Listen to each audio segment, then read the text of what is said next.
power of a blessing. Verse. Genesis 27 verse 25 to 33. Okay. Genesis Ngicela ungifundela ngesiZulu kulungu. incwadi kaGenesis 27 verse 25. Mhm. Wayesethi sondeza kimi ngidle inyamazana yendodana yami ukuba umphefumulo wami ukubusisa. Wayeseyisondeza kuye wadla. Wayisa kuye iwayini waphuza. Verse 26.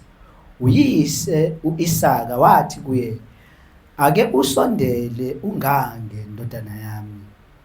Verse 27. Wasondela wamanga wahogela iphunga lezingubo zakhe wambusisa wathi bheka iphunga lendodana yami linjengephunga lentsimi ebusisiwe nguJehova. Verse 28. uNkulunkulu makakuphe amazolo ezulu namanono omhlaba nenala yamabele neyewayini. Abantu mabakukhonze izizwe zikukhothamele. Yiba inkosi yabafowenu amadodana kanyoko akukhothamele. Makaqalekiswe okuqalekisayo abusiswe okubusisayo. Verse 30. Wathi uIsaka eseqede ukumbusisa uJakobe esanda kuphuma ebusweni buka Isaka uyise, wafika uEsau umnewabo evela ekuzingeleni kwakhe. Verse 31. Naye wenza isilovela wasiyisa kuyise wathi kuyise ubaba makavuke adle inyamazana yendodana yakhe ukuba umphefumulo wakho ungibusise. Verse 32. uIsaka uyise wathi kuye ungubani wena na? Wathi ngiyindodana yakho izibulo lakho uEsau. Verse 33. uIsaka wayesethuthumela nokuthuthumela kakhulu impela wathi ngubani pho othathe inyamazana wayiletha kimi ngayidla yonke ungakafiki ngambusisa na? Yena uyakuba ngobusisiweyo. Yena Uyakuba ngobusisiweyo. Yena lo engimbusisile uyawukuba ngobusisiweyo indeed.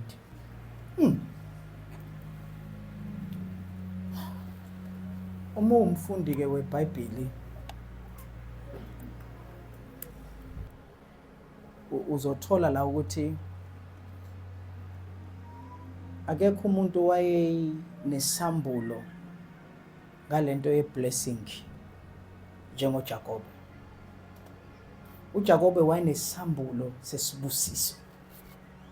Amen. Now before we get into the text, I want to look. What is a blessing? What is a blessing? A blessing is a spiritual intervention by God. A blessing is a spiritual intervention by God through the office of the Christ to an, number one, individual or object or territories or land or a place. That's a blessing. A blessing can be kumuntu. A blessing can be kwinto. A blessing can be indawo. Khumula izicathulo zakho Mose ngoba le ndawo kuyo ingcwele. So that place was a blessed place. Niyangizwa ngithi? Yes, but today we will focus kwisibusiso esukumuntu. Amen. Right. Now,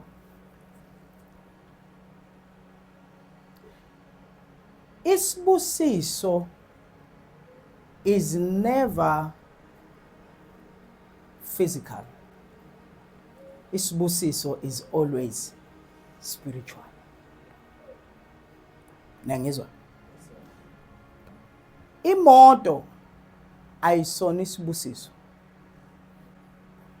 umuzi awusona isibusiso, zonke lezi zinto, umsebenzi awusona isibusiso.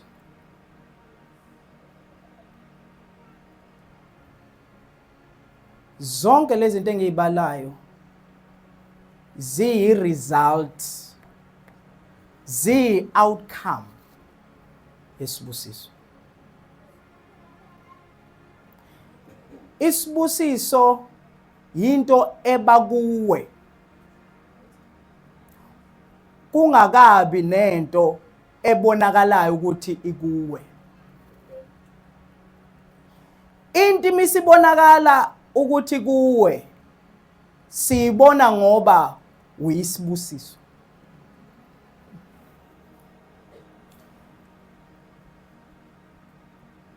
Isibusiso awubi naso, isibusiso uba yiso.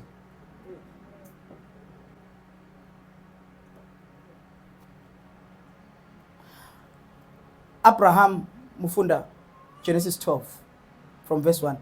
Phuma ezweni lakini uye kwizwe ngizokutshela. I will bless and I will make you a. You will not have it only. You will be. Uzoba yiso.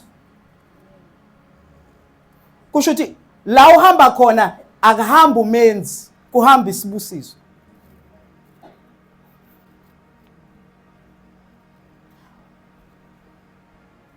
Isibusiso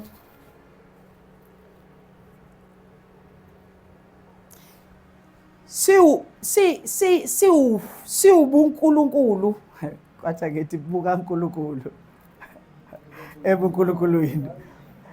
uNkulunkulu mayikunika isibusiso usuke ekunika into that will make you to be advantageous amongst others. Isibusiso sikwenza where others fail when ungafeyili. But awuzubuka kakhulu ukuthi angifeyilanga kanti awubukanga ukuthi uyini. So imistake esiyenza sibheka ama results a verify into esiyiyo kanti ukuba yiyo lento okuletha ama results.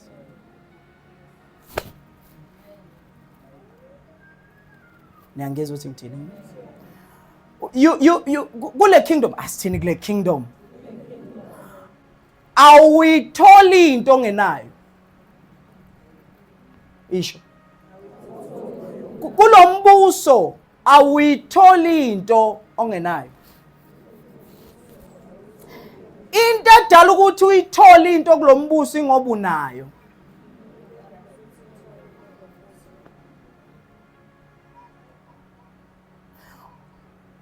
Othi nginilekelele. Ephesians 1 verse 3. Makabongwe uNkulunkulu uyise wenkosi yethu uJesu Kristu. Makubongwe bani? Uyise wenkosi yethu uJesu Kristu. Usibusisile ezulwini kuKristu ngesibusiso sonke sokumoya. Verse 4.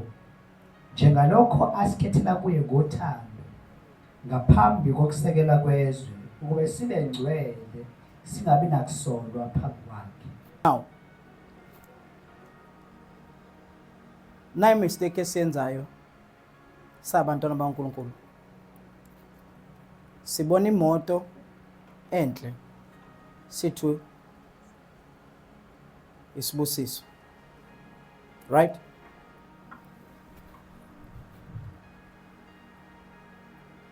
Bambani lokhu. For anything to be isibusiso, number one, it must come from God.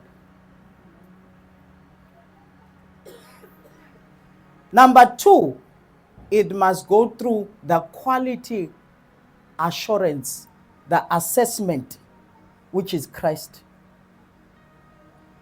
before ifike kuwe as a blessing. Isuka kubaba but imisuka kubaba funeke idlule ngabe ukuKristu yini. Kusho ukuthi uma ungekho Kristu kodwa uthole something that we consider a blessing, ngokaNkulunkulu it's not a blessing. Ube nenhlanhla. That is why ke uma ufika emarket awukho umuthi weblessing.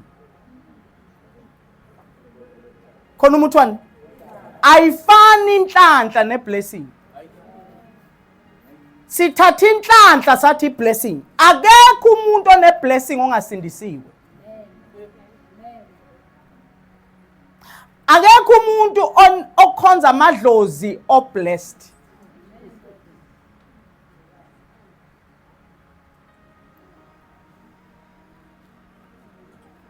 Because isibusiso sisuka kuNkulunkulu. Kodwa mesifika kuwe fanele sithole uKristu. Akuvumelekile ubusiseke outside. Akubi isibusiso leso ngoba fanele kubusiswe kuye. Ngoba akubusiswa wena kubusiswa lo kuwe. That is why I'm teaching. That is why enkonzweni kade uthandaza uthola umsebenzi uye kukhonza awunikwanga uNkulunkulu. Noma ubongile. Because khona wazile ukuthi mengimnika uzoyeka. Nkosi kade nguthandazela lo msebenzi pho uba onginikile akuyena yedwa uNkulunkulu onika nayo. Uma kuwagoba ngizokunika yonke. That is why we cannot judge ukuthi uhamba noNkulunkulu ngokuthi unani. Yanisiza nje. We judge ukuthi uhamba noNkulunkulu because number 1, character. Number 2, love. Sikujudge ngezithelo, asikujaji ngama-items. Now, emzimbeni kaKristu ke awukholwa uma ungenamoto. Mengumfundisi nje ngingenamoto ayikho into engiyishumayelayo. That is why ke ngizonpledgeisa ukuthi nihlanganise niqokalele ukuze ningithengele imoto ngoba abuphelele ubufundisi bami. Ngifika ngemrequest. Leyo nto idalwe yini? Idalwe yibandla. Mengifika ngeRange Rover ngizoshumayela la andingi ukwazi ukuthi ngisindisiwe noma cha. iRange Rover isishumayele yaqeda ukuthi hayi lo uhamba noNkulunkulu.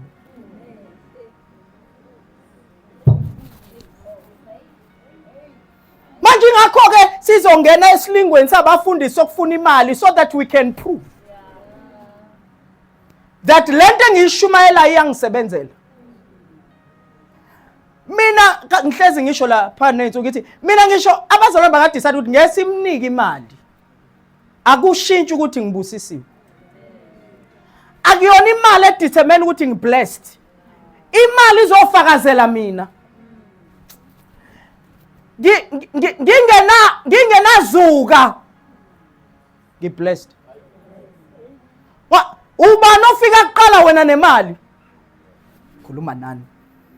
Uwe. Kusho ukuthi ubanike oblessed wena uwe. So akufanele ke imali izokutshela ukuthi wena ubani ngoba ubukhona imali ngekho.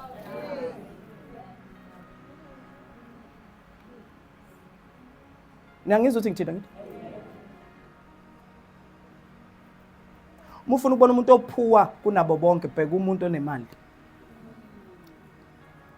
That is why ke mufuna ukubona umuntu orich kunabo bonke bheka umuntu onabantu. Noma ungaba nemali ube ibillionaire ayidleki wedwa. Uyafona uthi nikuphi?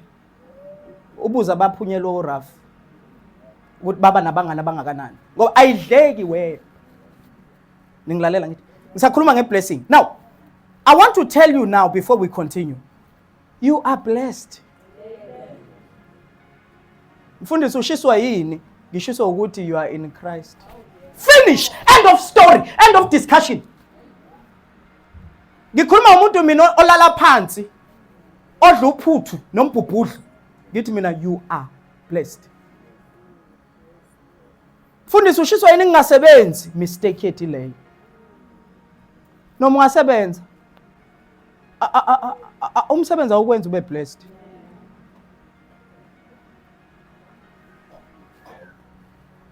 Niyafunda? Kule kingdom ngiyaphinda awuyitholi into ungenayo.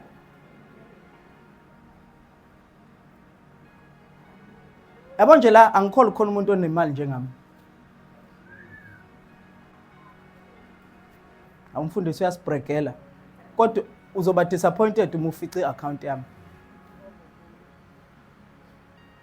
Because nginemali, akuyona i-account ivulwe yimi. Ayikwazi ukungitshela ukuthi yimi engivulile futhi ngakhokha ukuthi ngivule. So angizuzwa ngayo. Angikwazi ukubheka i-app yami ngithola i-overdraft ya minus 60 rand mase ishintsha isimo sami. Izwa ngami. Noma ngafica ngekho mali nginayo.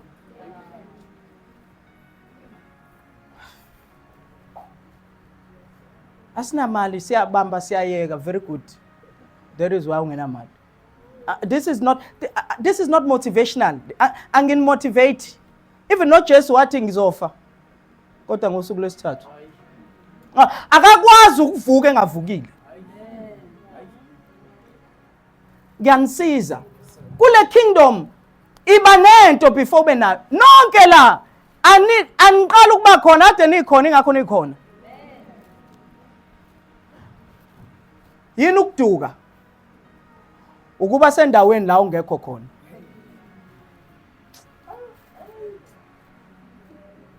Into yenza ukuthi ngidukile ingoba ula kodwa kwenye indawo. So lo wena ulinde wena. Umuya kwenye indawo lo wena engekho uthi ukuphi uthi ngidukile ukuphi athi ngila. Uma usufikile la uthi ya ngisendaweni right ngoba wena usuthole wena because khona wena okade elinde wena ukuthi ufike. Awuvumelekile ukufika ungafikanga, ufika ngoba ufikile. Awuvumelekile ukuba nento ungenayo uba nayo ngoba unayo.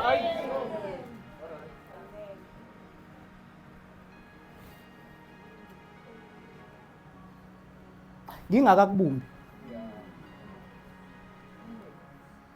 Ayisekho into ezokuvimba.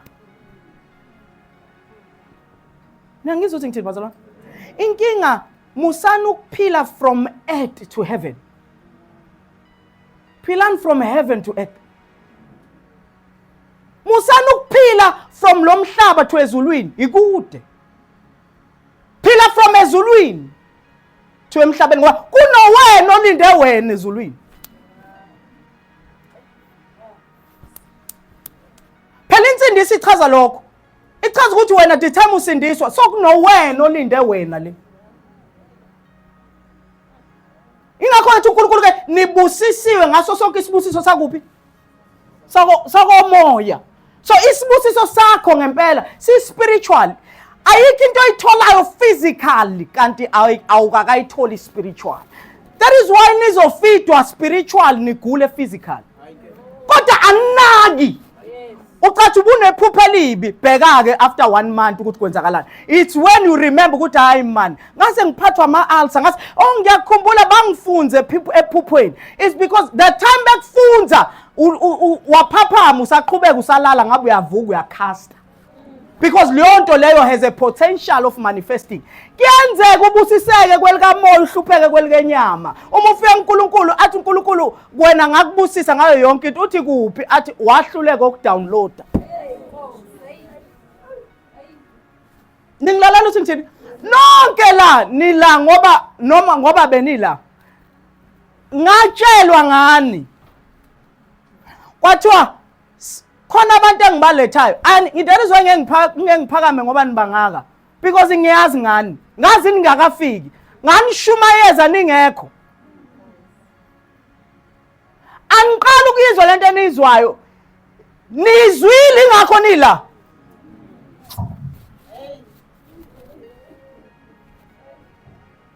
bayangizwa ukuthi ngithini angiqali nangu sasinayo umondli la ku-half umondli ngangihlala naye sikhulume ngithi mfethu uNkulunkulu kanje kanje uNkulunkulu uyabathanda abazalwane uNkulunkulu ukuthi abazi ekhonophu bathandile ngithi mondli ayibo le ihlalo lesi ku-empty ngathi ayibo le ihlalo ngathi basilalele bengekho kodwa ngiyazi bakhona ngangibabona angikwazi ukudlala ngani ngingadlalanga ngani uma ubona sokudlalwa ngani ngoba kuqale kwadlalwa nawe wadlala naye ingakho udlala akufanele kube khona into that takes you by surprise umntwana kaNkulunkulu uthi Jesu hambani nongikhululela imbongolo mebekubuza laphana ubatshela ukuthi inkosi yayidinga wayazi kahle wayeseyikhululile babenge baqabe uthi uNkulunkulu khona umfelokazi eZarafat ngimlungisile sengikhulumile nasiqedile naye hamba wena umtshele akwenzela ukudla mayifika uElijah uthi ngenzele ngicela amanzi uthi hayi angina uthi usalusa ungenzela nento yokudla lo akazi sokukhulunyiwe naye uthi usabathe no but kuyisalele ngeshana ukuthi ngenzele mina nomntanami ngidle ngife uthi ngiyakuza uthi uthini kodwa aqala ngami because already uselungisiwe impilo yakho ayiqali manje iya manifesta manje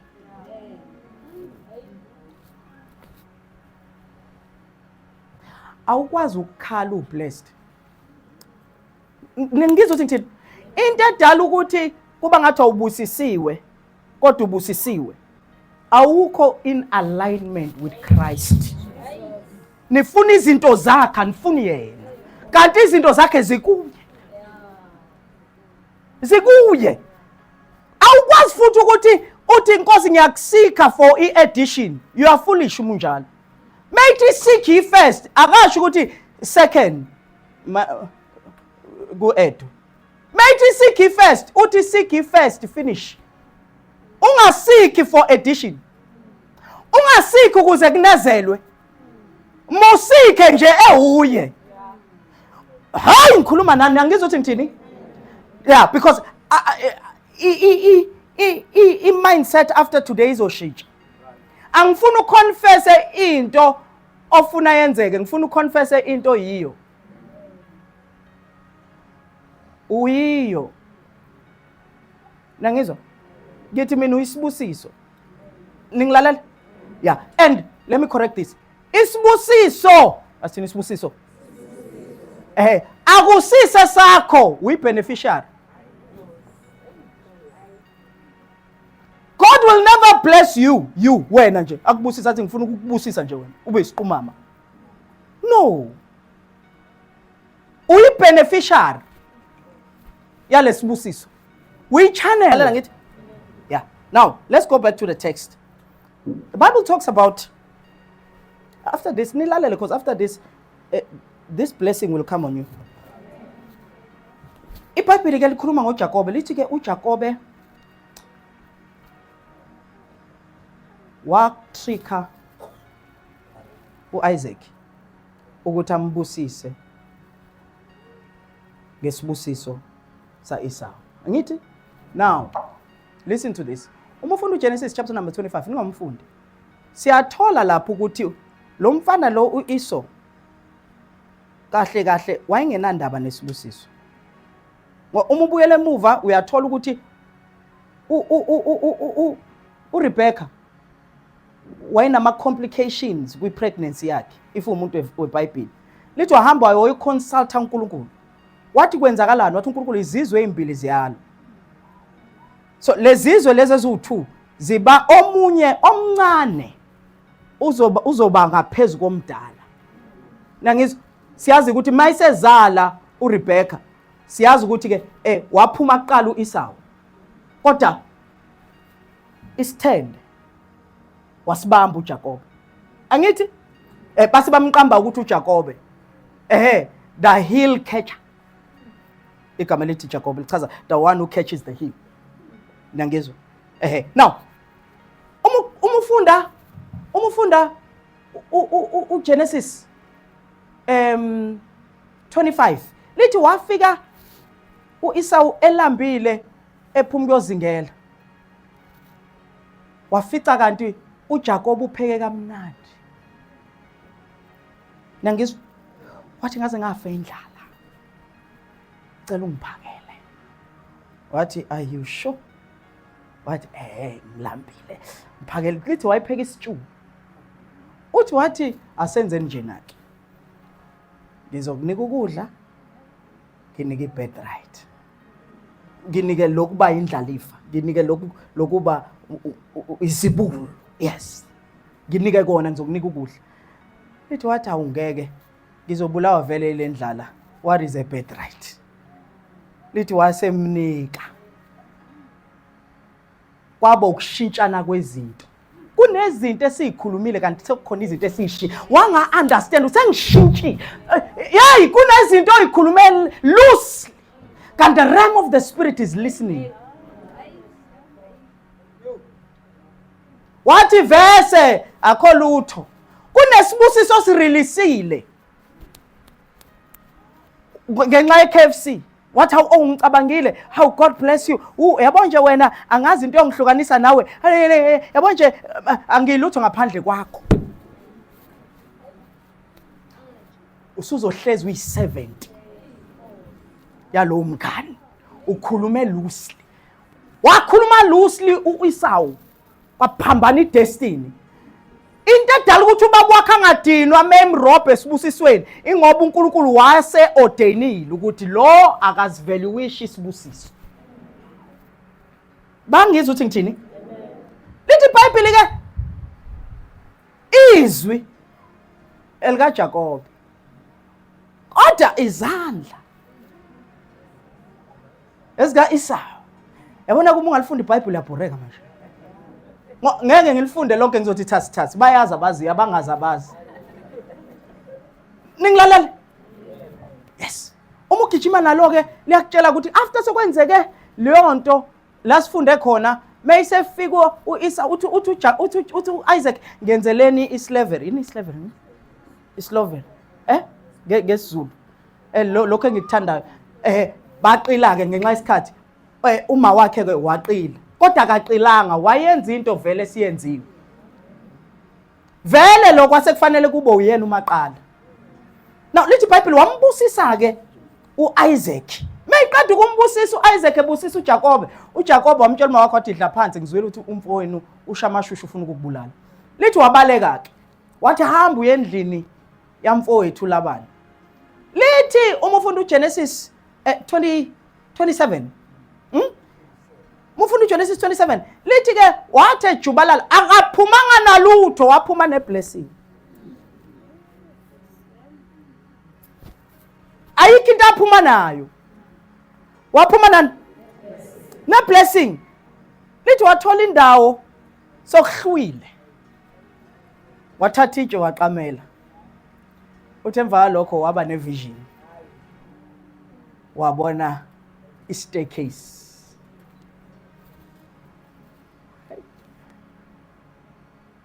Yabona umuntu weblessing ngeke umenze lutho. Ngishehlane.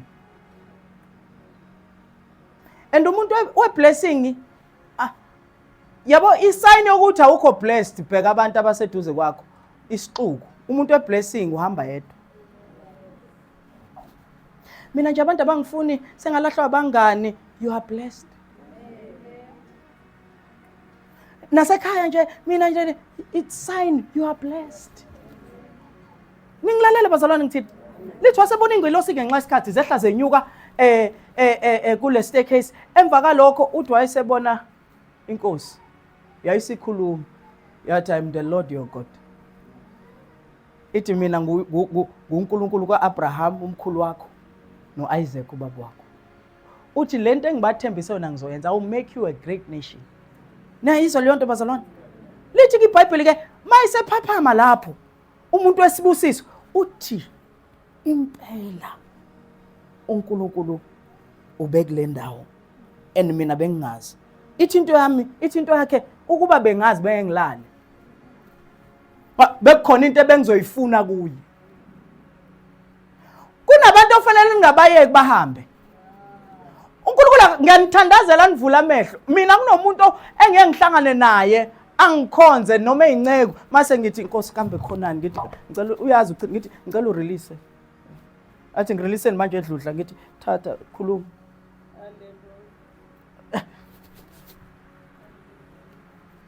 athi uma ingcele ungamiyeka ahambe unento khona into khonta nayo ozoyidinga le grace le uyibonayo ngisuka kude nayo suka kude sinethwa imvula simulayini sifuna ifavor we understand yabazalwane uNkulunkulu ubanikile abantu lento we are too proud to receive it kunabantu abangakhuluma nawe kanye ngingaphindi ifane impilo yakho I'm telling you kunabantu abangathi from now on angani ozala mondli angani umotsepe bengasathathe umondli nje ngelinye ilanga athi I want to tell you this is my son mase yahamba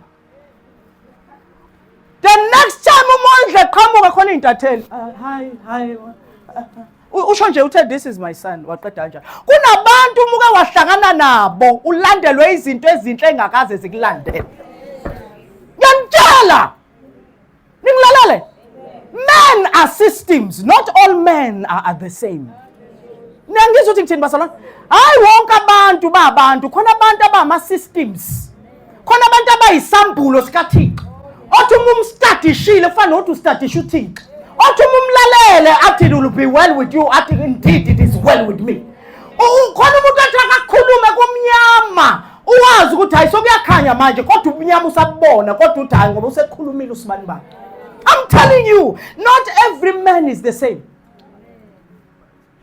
nangizwa joke bambe nje kanje mondli nje sengikhulumile ngaqeda sengikhulume ngaqeda siyazi ukuthi uma ufunda uGenesis 29 no 30 siyazi ukuthi waye endlini yalabana ulabana akamrobhanga kanje kodwa ngenxa ukuthi uyiblessing ebazo lithi ulabana wayesenqaba ahambe athi hayi ngeke ungahambi as long as ukhona ngiyabusa izinto ziyenzeka yabazalwane khona abantu bagadena abantu khona abantu abafika enhlizweni empilweni yakho kushone phansi khona abantu kodwa nabafika ubone zonke izinto iqhuphuka I'm telling you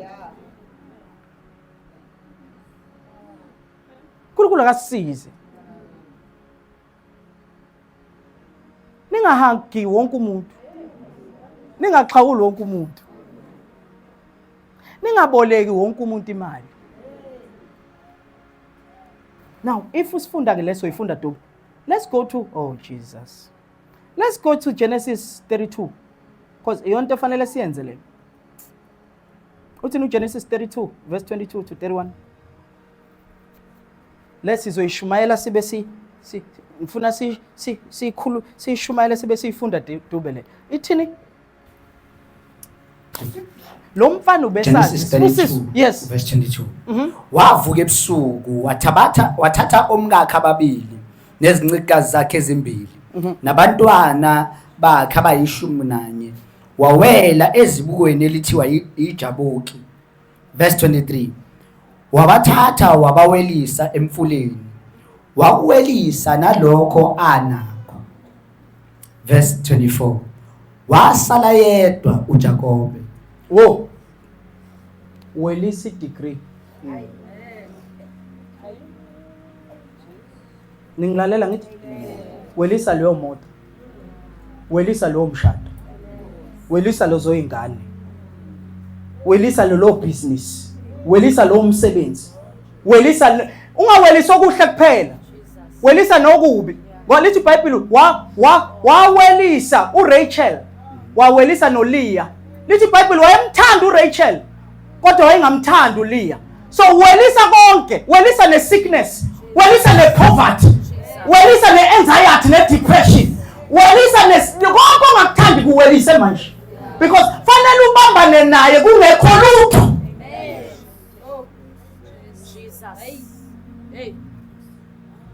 awukwazi ukubambana noNkulunkulu kusakhona ithemba hayi ngikhuluma nani manje awukwazi baba ukubambana noNkulunkulu usathemba idegree yakho awukwazi ukubambana noNkulunkulu sathemba ukuthi mina vele noma ngawuluza lo msebenzi ngizothola omunye. Awukwazi ukubambana noNkulunkulu. Uma usubambene noNkulunkulu usuke usuncame konke ukuthi anginalutho ngaphandle kwakho. And awumbambi ngoba kungekho. Ngazi ngithini manje. Umbamba ngoba kukhona kodwa uthi noma kukhona kukho. Nathi singafinyelela la kuthoni khona sinakho kodwa kube useless. Sishaya indiva kukhona. Abantu besihlonipha bethi dludla ngushumayela iqiniso ngithi hayi ngaphandle kwaKristu I'm useless. Siwagada ama-applause of men. Abantu bayakwazi ukukushayela ubuye ethuneni izandla. Abantu bayakwazi ukuthi bathi uSaul ubulala 1000, uDavide ubulala 10000. Bayakwazi. I mean uDavide ubulala 10000 angithi uSaul ubulala 1000. Kusho abantu. Nibagada abantu. Abantu ucelebratewa early. Be careful uma ungakayishaya intambo kodwa lokhu ushayelwa izandla ume nawe. Uma kuyirace nje lezi izandla musu babuka qhubeka wena uyoshaya intambo. Musu kunaka abashaya izandla. Bayazi bona bayishayelana. Ningizwa ukuthi ngithini? Lithi wasewelisa konke ayenakho. If ufuna uNkulunkulu akuhambele kune covenant ofanele uyenze uthi Nkosi umuke wangibusisa ukuthi leyo nto listen bazalwane listen nangimongcele ngikhulumisa listen ebandleni lento yokunikela usathane ngoba uyayazi ukuthi inamandla useyenze yangaba sa angazi ngizothini sangayenza ngalendlela ofanele ngabe siyenza ngayo wenza ukuthi ukukhuluma ngemali kube ukuthi nakho-ke Nkosi uJesu yabona njengoba ngikushumayela ngeblessing namhlanje kunabantu abangeke kuthiwa nangokubeza kahle udludle ekhuluma ngesono angeke ngikhulume ngesono njalo nabantu abangoni amen ngoba listen that is why siqale kuye saphenduka le message enginishumayeza yona manje lento enginitshela yona yangaphakathi akuyona ngaphandle angikwazi ukuthi mase ngiqedile ukushumayela le message mase ngibiza i-altar call uzosindiswa kwini kwi-blessing yini into ekuhlabile ukuze usindiswe that is why ke sinabantu abangasindisiwe kodwa basenkonzweni ngoba kwakushunyayelwa izinto zangaphakathi besangaphandle kwase kwabizwa i-altar call wathi abeza bafuna uJesu okwazi ukukhipha umuntu ezikoletini the devil is a liar akho Jesu okwazi ukukhipha umuntu ezikoletini uJesu okwazi ukukhipha umuntu esonweni Omusokuyeke. Omusunethezekile kuye. Athi abakima bagqoki kanje. Abakima badli kanje. Abama bahambi ngeenyawo. Lozo zinto izinto ezitholakala ngaphakathi. Jesus. Nangizwa bazalwane. If umngane wakho engasindisiwe umuphi imali omsizanga. Because into edinga umuntu ongasindisiwe uJesu hayi imali. Angisho ukuthi ungamsiza umuntu but ungaze uyishaya isifuba ukuthi Nkosi ngenza umsebenzi omuhle. Ayikho umsebenzi omuhle owenzile ungamshumezanga ngoJesu. Umuntu oselamkela uJesu, umuntu osereceive uJesu akasadingi akakadingi imali, udinga i-character. Udinga ukukhula kuye lo amamkelile azi ukuthi lo ngimamkelile ukuthi yini ayithanda yini angayithandi before nikwe imali. Mayisikhulileke i-character yakhe lo muntu ke manje into asayidinga usedinga imali ngoba kunzima ukukhonza uNkulunkulu ulambile kodwa kulula ukukhonza uNkulunkulu ulambile uma usakhula kwangilungela uba ngihlushwe fanele uhlushwe ukuze ngazi uma ungakazi musukujaha ukumali jaha ukuhlushwa Ngihlazi ngithi akuvumelekile ukuthi uhlupheke uma umntwana kaNkulunkulu kodwa uvumelekile ukuhlushwa. Kunomehluko okuhlushwa nokuhlupheka. Musana ukuhlupheka hlushwana. Uma uhlushwa le nxa ivangeli ayikwazi inganzela ukudla amen. Akufanele ivangeli ngilishumayele holistically. akufanele nithi mina angisafuni lutho ngifuna uNkulunkulu kuphela mase uphuma la uyakamashonisi you are lying to yourself. Uyoboleka kumuntu ongasindisiwe. Ngiyizwa ukuthi ngithini? So ivangeli silishumayele holistically kodwa musana ukujaqa imali ningakalungiswa. Ngiyizwa ukuthi ngithini bazalwane? Le blessing yanamhlanje enizoyithola angeke ikunika imali i-character yakhe ingekho right. Izobe i-blessing yokulungisa i-character kuqala. I'm sorry, menifuna imisebenzi. Umthandazo wami uthi Nkosi ungaqala ubanike ngoba bazoyika ukukukhonza. Nkosi, ngcono bangasebenzi kodwa baye ekhaya. uLazaro wahlupheka wagula waze wafa. Wambuka uThixo. Ngoba kuThixo okubaluleke kakhulu i-destination. Akukhona ukuthi wena uphile kanjani usaya ku-destination. Manje ke inkinga yenu uNkulunkulu uyanazi. Uyazi ukuthi nisathandana ukudlula yena. Uyazi ukuthi wena mengasakunika 100,000 manje wena uZara no Gateway yonke into kube khona abantu abalambile afisa labo bantu bathini. Listen, uNkulunkulu mekunika imali fanele uqale kuye ngoba unika uye uthi Nkosi ngenze njani ungalalela umfundisi. Sometimes most of the time ayizukuya kumfundisi izoya kumzalwane omunye. Ngikhuluma nani? Kodwa inkinga yethu anikwazi ukuze umoya engcwele methi lalela khona imali ezayo. Ujabula ume ngonyawo olodwa ungasho ukuthi hey kongathi ngingayisa endaweni eright. Awukwazi ukunikwa 100,000 unikele nge1000. Masithi Nkosi ngiyabonga ngalo 99,000. Into efanele uyenze before hamba kuye. Nkosi eyami malini la? Eyakho imalini la. Athe yami ingaka eyakho ingaka. Ngiyabonga Nkosi. Iyapi?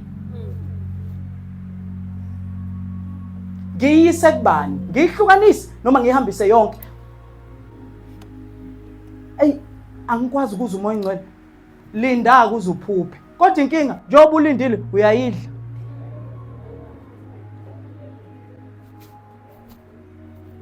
Nangizwe ukuthi ngithini? So, I'm trying to teach you about the principles of money. uNkulunkulu akayisebenzisa imali. No Satan akayisebenzisa imali. Because bobabili they are spirit. But imali iyona okudlalwa ngayo to win souls. Bobabili bafuna umphefumulo. uSatan ufuna umphefumulo, uNkulunkulu ufuna umphefumulo. Kodwa i-commodity eheha le mphefumulo imali. Kodwa kuyona imali edingakalayo umuntu. Manje uma unemali ke yenza sure ukuthi kunemphefumulo ewinekayo ngemali yakho. Nangizwa ngalokhu uthenga imoto ezintsha la sinankinga nemoto zakhe ezintsha. It's fine. Thenga imoto ezintsha but yenza sure ukuthi kuloyo God is glorified. uNkulunkulu akadunyiswe. Imosteni nina nifuna ukuphila impilo eright khona imndeneni nizo nabantu abangakholwa benza njalo. Yini yenza nibe special?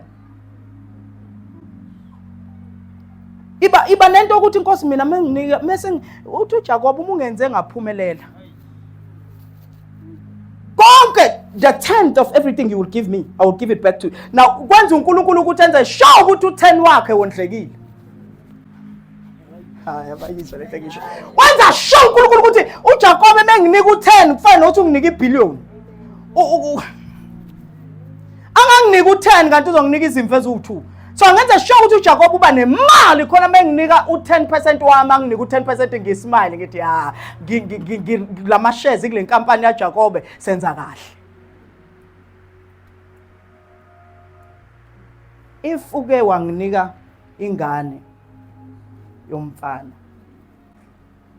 ngizoyithatha ngiyibuyisele kuwe ikhonze zonke izinsuku zayo. Uhana njalo wayeshilo eyothandaza kodwa lutho wayengabona uNkulunkulu ukuthi udinga umntwana. But the day ethi Nkosi I will take care of your need, ama needs akho. Ngiyabona uEli badlala ethempelini Manje lento imanipulatiwe nakhuthuzwa ngayo. It's a principle noma isishiwo anzoyizwa. Ey'dingweni zakho faka nesathixo. Bheka ingane ongayifundisa zabazalwane abastrugglishayo. Ungagcina uthi ezakho ingane ave sifa phela sebephinde bayinyusa imali lapha na lokhuzeni. Yabo nje school fees salomncane eyedwa nje lomncane. Ngikhokha 82,000. Utshela umuntu ingane yakhe igugelwe icathulo. Uyasho ngenhliziyo ukuthi wazi wadlala ngemali.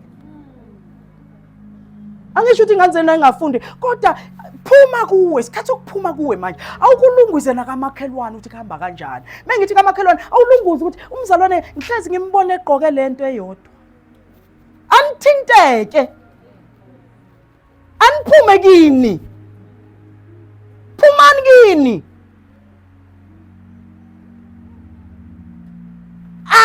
Ayikho sengiyathandaza. Ayikho ipurpose. Ipurpose ayikho ipurpose yakho. Eseva wena. Yonke ipurpose uNkulunkulu mekunika ipurpose yokuthi why ukhona la emhlabeni is to serve others. Ayikho ipurpose yok enrich wena. Yabo my first target ukuthi mase ngina 30 I must have 2 million. You are carnal. You are fleshy. Kuzokusiza ngani lo 2 million? Nakhumbula this full rich man. Nayazi lo. Ethi ngifuna ukextenda i-territory yami ngizokwenza njani ngoba indawo ngisenayo. Yathi I know. I will destroy my barns here and build bigger ones. And then I will sit down and say, my soul, be merry and enjoy the fruit of your labor. That very night you fool. Your soul is required in hell. Uma ufuna ukwazi ngalento engisho ufunda incwadi kaMshumayeli.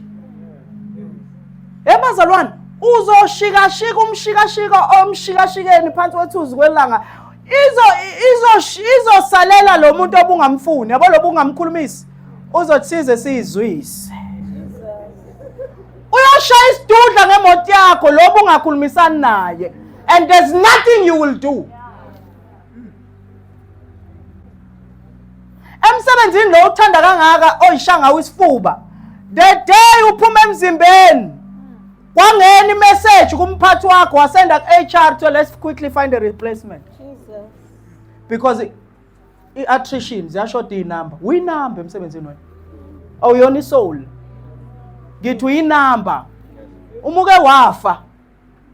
We are replaced fast. Nangizwe ukuthi ngithini nginini? It is time now we focus on what is important. Angisho ukuthi ningizwe ngomoya I'm not discrediting your sebenzani and futhi awukwazi ukuthi uzobusiswa wena uyibhakabhaka.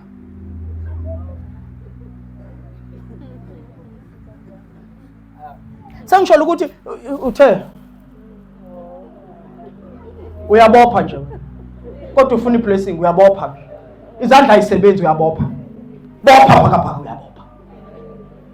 Kodwa no, izandla zakho must do something. Izandla do something, work. God hates laziness. Thixo akafuni umuntu olazy ukukhamisa ngifake.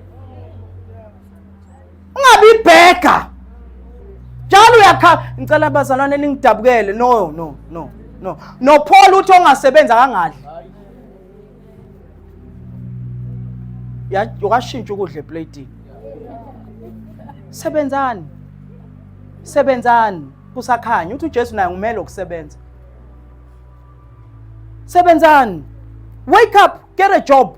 Umsebenzi ayikho. You are blessed. Don't speak like that. Ayikho kubona kuwena ikhona. Manje ke ngivala ngalokho. Bengike nathola umsebenzi You are too proud manje. Uvela ubona ngathi angazi aniyeke niyeke leyo nto. Usuzophakama ke uphakamela la ekhaya usuphakeme usubala nama slice. Lesinkwa ngisithengile buka nje ama slice asele 1 2 3 4. Kade udla isinkwa la, kade udla la isinkwa. Sithengwa. Manje usuzenza into manje. Nengizwa? Usuthi lo cheese awungathinto wengane zami, wengane yami. Musuku uthenga ucheese. Phela mfundisi ngeke ingane zami isika. Leza abafowenu. Zingenaphi zona ukuthi wena awukho right nabafowabo nomfowenu sokusafarisha ingane. Ngicela lo Pholoni, ngicela ukhuza ingane yakho. Usho ingane na 7 ikhuzwani ngoba ingane ibona uPholoni fanele idle ngoba yakhe iyawudla and ithi no. No,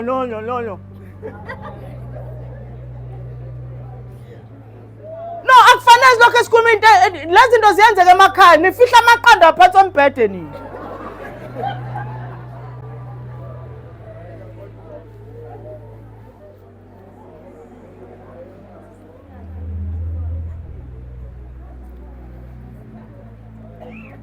Listen, thandazelani. Listen. Musu kubancisha ukudla.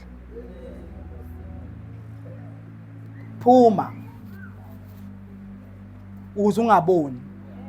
Ngiyazi kwesinye isikhathi bakumosha. Ngiyazi ngoba amen. Ngiyazi bakumosha ngoba bakuthenga. It's fine. Thandazela ukuthi inkosi ngipha amandla ngiphume. Ukuze mengibathumelela imali moku 500 bayobona bapatanisa benzani kodwa angisiboni isimo awukwazi ukudlela ekamereni nengane yakho kuzwakala iKFC edaningi hayi bayekeni sebeyadla la ekhaya kufuqwa amagwinya uthi nginikile nje imali amagwinya indaba ngeke phela ingane yami ingayidli iKFC ngisebenza abanye siyanithandazela la kanti amakhesi futhi sikongithandazela ngisebenze wathuka umanager wathi uncenkile lo msebenzi wena ngoba uthenga ithemba certificate uhleli naso manje ikhesi isamile. I'm telling you the truth. Most la 90% wena lezi inkinga nikuzona nifake kuzo. I'm telling you if you are true with yourself. Lezofana qala siphende ukuthi inkosi ngisize ngizokwenza kangcono next time ngiyavuma bese ngiphakeme. Wadlelwa yonke into. uNkulunkulu ekutshengisa ukuthi nguNkulunkulu. If uNebuchadnezzar waqalwa phansi neempire engaka wahamba oyodla njengesilwane wadla utshani uNkulunkulu empruvela ukuthi I'm God. Who are you? Ngemoto nje iquit. Ngisho ukuthi iquit njani. But I'm just saying ukuthi siphakeme umuntu ampheka lo muntu yini amphakamisayo you can't trace it.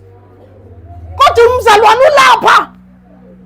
Nizobona nje mesithi amen manje umnapha.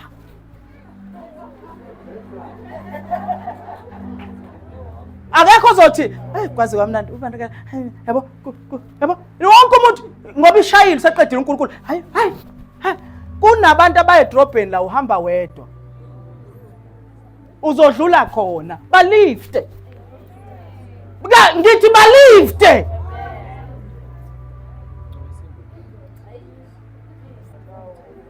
angizoxoxa naye uyobuxoxa naye ezulwini ngoba uzobuhleli naye lo mzalwane uzobuxoxa asiyeke yonke ukugcwala imoto la ayikho parking akufaneleke kube khona abantu abazohamba uma ugcwele kodwa maku empty lift abantu uba no edrobheni uba yona eNewcastle uba no eMpangeni uba yona asambeni ungafuni nemali epetrol sipheka ungahamba nomzalwane usokuyibless akakunike mengakuniki it's fine wena usukwenzile ukukholwa nansi izinto ngoba mfuna ama rewards i-reward ile isekhaya nebekubusisa la bless you maybe ngakubusisa inkosi I know I was doing it for you in the first place ngiyanicela niyazwa yakani ba selfish niyazwa hey sizanani we are a family when you come to this church you are taught to be a family you are not taught ulokhu ufuna ukuthanda umfundisi la yonke into ni fundisi baba yonke hey you are taught here ukuthi listen I-relationship leya la ithi masithi. Hayi abangala bathi abangala bathi kodwa nonke nithi hey. That's not a church of God. That's a circus. And I must address these things because as a leader, if I don't address it, no one will. Nizoyihleba. Yazi nomzalwane mfenge ngikhulumisa, yazi nomzalwane mfenge ngizonda. Manje uNkulunkulu uzoflowa kanjani ke kukhona leyo nto leyo disunity. Uzoflowa kanjani amandla kaMoya Ingcwele? That is why there's no power in the church because I gossip, kuyanyathelwana, kuyahletshwana kwenziwa yonke into. Ukudlula lento sizela siyenze senze okunye. Sicrash. Sisacrash la. Kakwajwana kudwetshwa amakawudweba ibhuku lami nangenginyathelile. Shut up, kuyakhonzwa, akukhonzwe. Nalo akayeke ukunyathela abantu. So musa Sunday school. Uzohlala lapha eSunday school emdala. Sithi Clever Jesus.